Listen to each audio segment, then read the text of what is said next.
Hi guys, it's another beautiful August day here in Michigan. I was thinking today maybe we can do together some Euphorbia propagation. I love to propagate euphorbias. So euphorbias are opportunistic plants. What does that mean? Unlike plants that are dormant in wintertime, like cacti, or plants, succulents that are dormant in summertime, like crassulas, they grow all through the year with right conditions. So if they have good temperatures, which is above 50, preferably much more than that because they like heat, and a lot of light, they will continue to grow. Over the years, I have concluded that they easiest propagate in summertime. I think it's because it's warm and they have a lot of light, so it's the best time to take some cuttings. So here I have two of my euphorbias, Cooperi and Heterochroma, and I can first show you how they look. So here is how my Euphorbia Cooperi looks at the moment. So it has three big branches. I think I removed at some point one, and each branch has about three or four new, two, three, four new branches. And then there is a lot of new growth. So close up, here is on this main stem, there is one, two, three, four little branches growing, and then there is a lot of stuff coming out of the base. And these new growth has reddish spines, which is really cool because when I got it, it didn't have that color. Maybe it's just because it's outside and gets stress colors. I don't know, but it looks really pretty.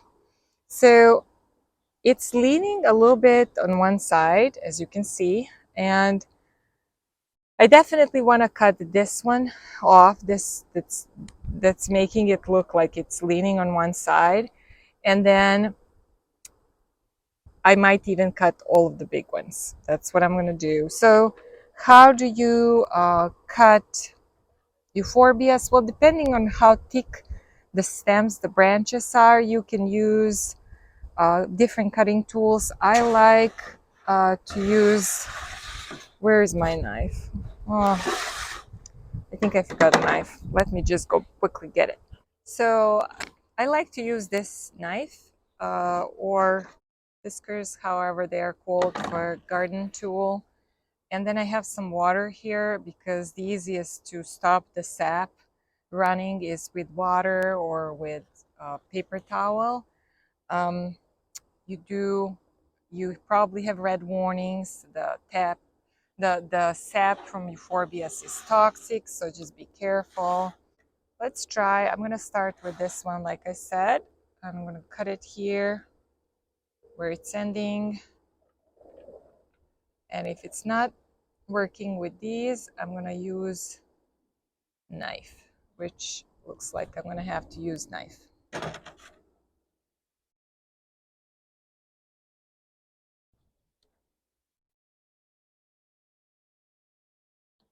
It's so sunny, so I have sunglasses, but I don't see anymore as well close up without the reading glasses.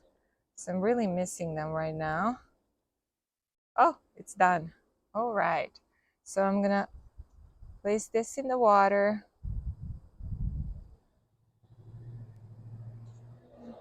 There you go, guys. And then a little bit of in the paper towel. I think it's good. This sap is actually really hard to clean if it drips on some kind of plastic. So you really want to clean it right away. I'm working in a tray here, so you don't want to have drips there. So since where I cut here, I can't wash it right now. I'm just going to dip a little bit of water and paper towel and try to clean it. Because this main plant, I want to continue to look nice. All right, so I don't know. I think I'm gonna just cut all of them, all of these big branches. So going after the second one right here.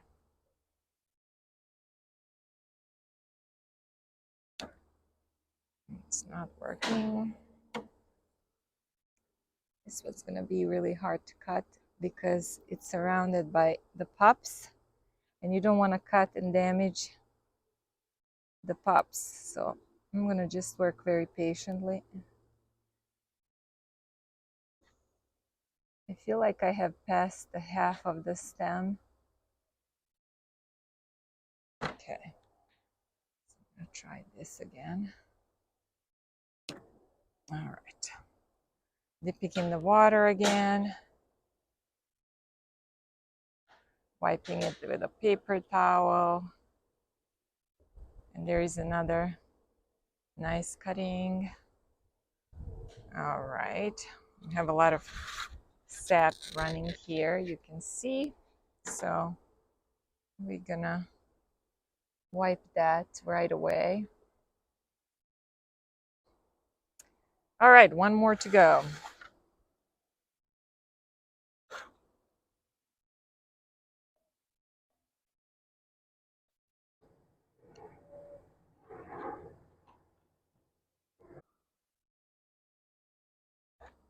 All right, and the third one is done.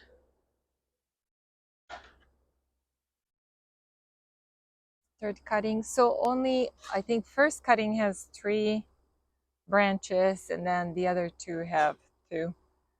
Really pretty. This one I have never seen in any stores, garden centers here where we live. I found it only online, so I bought it from eBay. And when I bought it, it was about that size with 4 little pups growing. So, all right, so I'm gonna have to go wash this one a little bit, but I think it's gonna look nice with the new growth. And then we have this one here that I also purchased online, Heterochroma. I love the colors on this one. So these 2 branches are really big. I mean, I could leave them like that, but I think I'm going to cut the branches and just propagate them. So I'm going to try to use these first because these are much smaller branches. And what I'm going to do after I'm done cutting these, I'm just going to let them dry. I'm actually going to Serbia, so we're going to check how my plants are there. And I might not put these in soil until I'm back, which is going to be 3 weeks. Since it's warm weather, I would probably put them in soil sooner. But since I'm gone, I don't want to risk any overwatering and any problem. So, yeah. It's Kylo barking. So this is how it looks. I'm going to go wash both. So here is this Euphorbia Cooperi after cleaning. You can see there is 4 small branches, actually 5 that's growing there.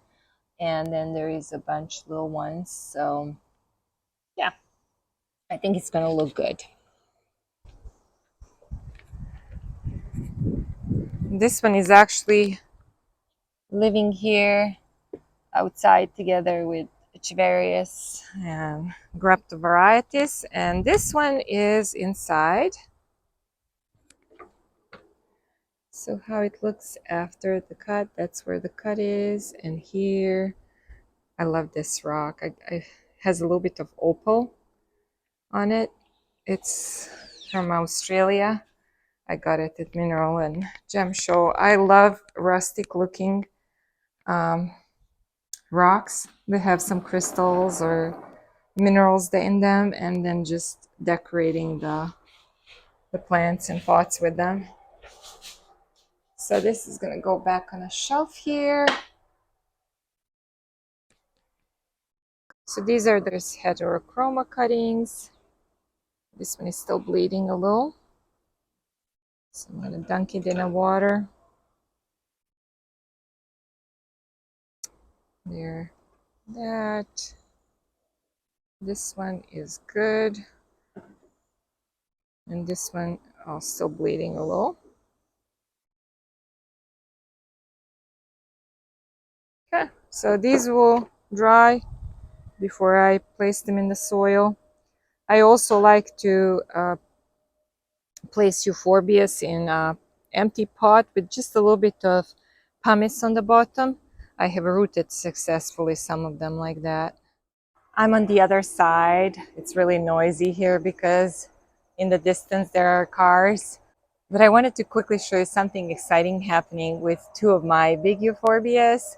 So let's take a look. So this is my arrangement that I made this year with few echeverias, aloe, and these two other plants, amnec, uh, euphorbia. I brought this one when it was small from Arizona. And look, guys, I think it's finally gonna have branches. How do I know that? Well, it's getting wide here, and that's what it did in conservatory when it was getting branches. It also starting to get like a reddish tips. You see this? I think that's where the branch is going to come from. There is another one here. So they usually have yellowish tips when it's leaves, but this is one, and it's getting fatter on those areas where there is red. So there is like a fatness here where it's the branch is coming out. One, two, three. I think this one is also a branch. So I think I'm gonna have at least four. I hope it's gonna still continue to be warm so they can pop up before it gets colder, before I have to put them inside. And then another thing that's really making me excited is this Tanzanian red Euphorbia finally has pups. I'm so excited. Look at that. So there's these two, and then I just noticed that it's growing third one right here. This is just new one that's starting to come out. So last year, these two that are now getting bigger were about that size, about 6 months ago. So hopefully it's gonna make it. But yeah, I love this one. The color is so beautiful, the shape, I can't wait. So this is just a short video today. If you have any more questions regarding propagation of euphorbias or care for them, I have another more detailed video about it that I can uh, post link in the description.